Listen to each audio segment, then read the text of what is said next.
how to set our time duration to auto lock the secure folder on Samsung Galaxy S26 Ultra. So let's start the video. First of all, go to app library. Now here, so click on settings app. Now in setting, scroll down and click on security and privacy.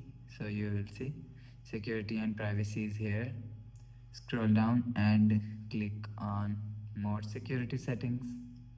So after click on more security setting, you will see secure folder is here. So click on secure folder. Now here showing you auto lock secure folder. So click on auto lock secure folder. So you will select time from here.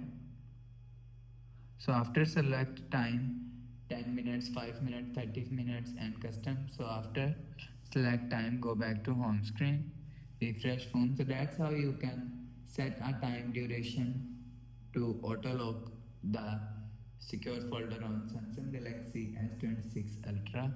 So if you like the video, please subscribe. Thanks for watching.